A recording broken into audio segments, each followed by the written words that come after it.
Hello students, how are you all? Now we will start our new chapter from economics, people as a resource. So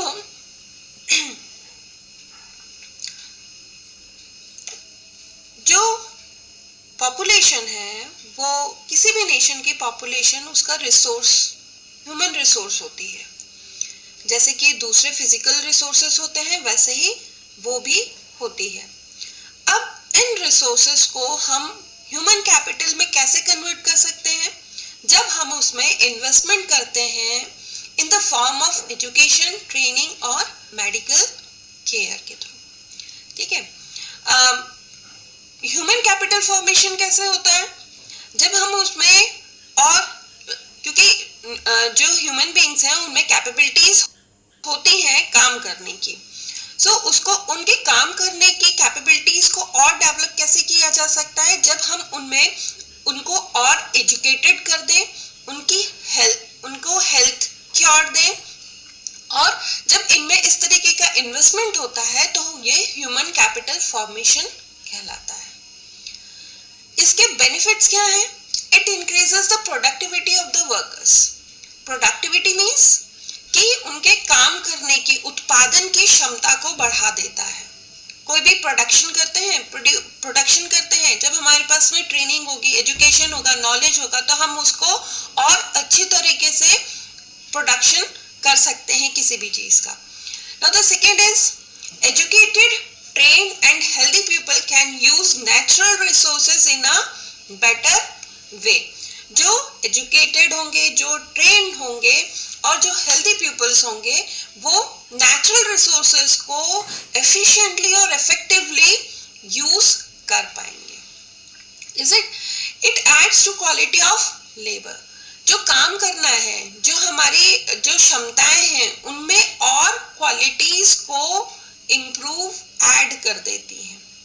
A country can earn foreign exchange by exporting services। कोई भी nation अपने human capital से अपनी services provide करके foreign exchange भी earn कर सकता है। Is it? Now, human resources is different from other resources like land and physical capital। अब ये कैसे पॉसिबल है? ये ऐसे पॉसिबल है कि जितने भी अदर रिसोर्सेज होते हैं वो कैपेबल नहीं होते कि वो खुद से ही अपने आप को डेवलप, इम्प्रूव कर सकें, मगर सिर्फ ह्यूमन बीइंग ही एक ऐसे हैं जो अपने आप को तो डेवलप करते ही हैं, साथ में अपनी नीड्स को कंप्लीट करने के लिए दूसरे रिसोर्सेज को भी डेवलप करते हैं, एग्जॉस्ट करते हैं। Is it? Now population is an asset for the economy rather than a liabilities। Obviously अगर हम अपनी population को education provide करेंगे, training provide करेंगे तो वो liabilities की जगह asset बन जाएंगे।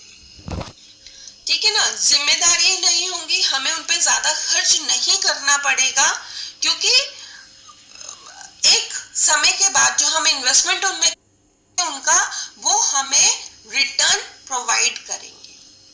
ठीक है, now the virtuous cycle of human development. Educated parents are found to invest more heavily on the education of their child। They are also conscious of pupil nutrition and hygiene। proper nutrition and hygiene। जो educated parents होते हैं वो education पर और अपने बच्चों की health पर बहुत ज़्यादा खर्च करते हैं, क्योंकि वो उनको पता है कि एजुकेशन का और हेल्थ का क्या बेनिफिट है लाइफ के अंदर। ठीक है, और वो बहुत ज़्यादा कॉन्शियस होते हैं हाइजीन के लिए, न्यूट्रिशंस के लिए। एग्जाम्पल के तौर पर जिस तरीके से जापान ने उनके पास में कोई भी नेचुरल रिसोर्सेज नहीं है मगर वो डेवलप्ड नेशन में है और उसने इन्वेस्टमेंट किया है अपने ह्यूमन बीइंग्स पर, अपनी पॉपुलेशन पर, उनके हेल्थ और एजुकेशन के ऊपर। यहाँ पर जो है जो रिसोर्सेज है हम उनको कन्वर्ट कर सकते हैं एक बेनिफिट में, ताकि नेशन का डेवलपमेंट हो सके। नाउ अब हम बात करते हैं इकोनॉमिक एक्टिविटीज की।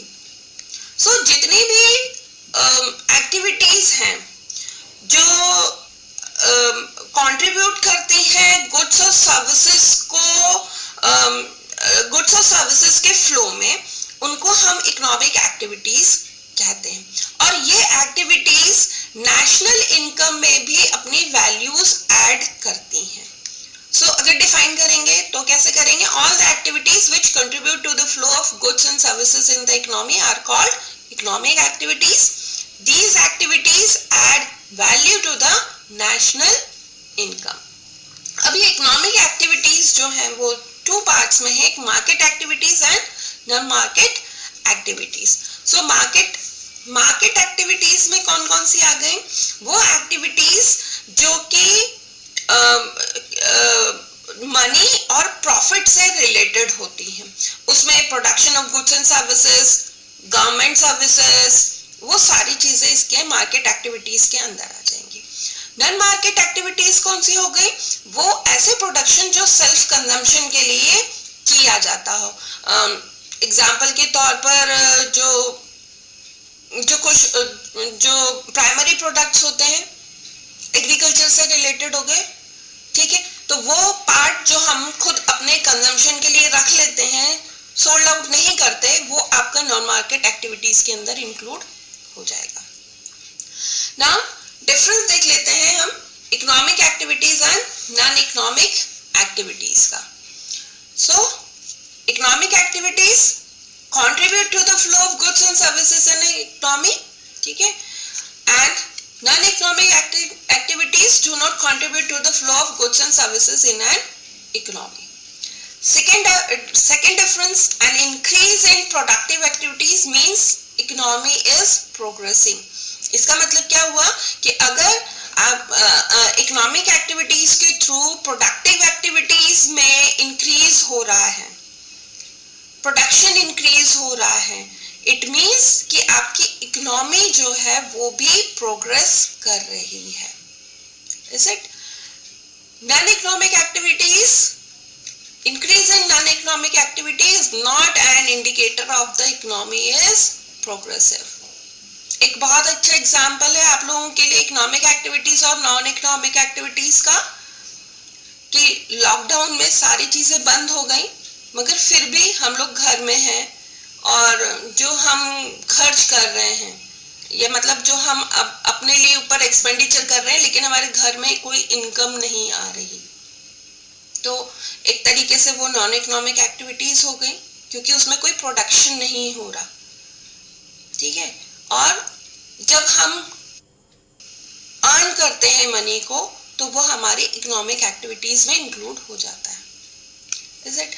Now the third is lead to an increase in the personal income as well as the national income. Economic activities में हमारी personal income भी increase होती है और साथ में national income भी increase होती है, जबकि non economic activities में ना तो आपकी personal income increase होती है और ना national income increase होती है। अब आपकी जो classification है, जो इकोनॉमिक एक्टिविटीज को 3 सेक्टर्स में क्लासिफाइड किया गया है, वो क्या क्या है? First is your primary sector, secondary sector and tertiary sector.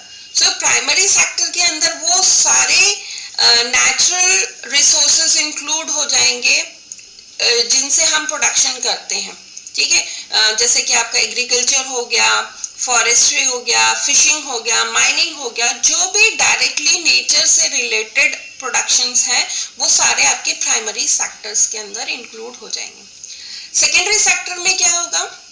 Secondary sector जो है वो मैन्युफैक्चरिंग सेक्टर है, मतलब प्राइमरी सेक्टर से जो नेचुरल प्रोडक्शन हो रहा है वो सेकेंडरी सेक्टर में जाएगा और वहां पर वो ट्रांसफॉर्म्ड होगा,